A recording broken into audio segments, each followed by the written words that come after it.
मुझफ्फरपुर साहेबांना मी आज पहिल्यांदा भेटलो. मी तुमचा फॅन झालो. कारण ज्या राज्यात राहतो त्या राज्याबद्दल तिथल्या भाषेबद्दल आदर असलाच पाहिजे.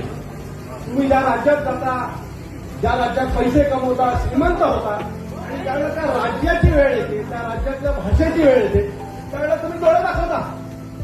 हे योग्य नाही. त्यामुळे हा माणूस इथं वाढला, मोठा झाला आणि आज त्याचं अख्खं भाषण मराठी भाषा आणि छत्रपती शिवाजी महाराजांचा जय जयकार याच्या भोवती होता.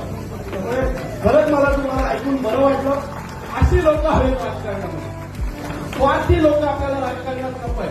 म्हणजे मतं पाहिजे त्यावेळेला मराठी माणूस पाहिजे आणि मराठी माणूस नको. आपल्याला आपली जागा राखून द्यायची आहे. तुम्ही एक चांगला उल्लेख केला नरेंद्र मोदी साहेबांचा. आम्हाला खूप प्रेम असलेला माणूस आहे नरेंद्र मोदी साहेब. नरेंद्र मोदी साहेबांनी ज्यावेळेला उज्ज्वल निकम साहेबांना फोन केला त्यावेळेला मी मराठीत बोलू की हिंदीमध्ये बोलू आणि त्याच्यानंतर त्यांचं पूर्ण भाषण जे काय संवाद होता तो मराठीत होता. एवढ्या मोठ्या माणसाला वाटतं की इथे महाराष्ट्रात कॉल केलेला आहे आणि तो माणूस मराठी आहे त्याची मराठीत बोललं पाहिजे. तुम्ही इथे व्यवसाय करताय आणि तुम्हाला लाज वाटते मराठी बोलायची. सगळेजण धन्यवाद.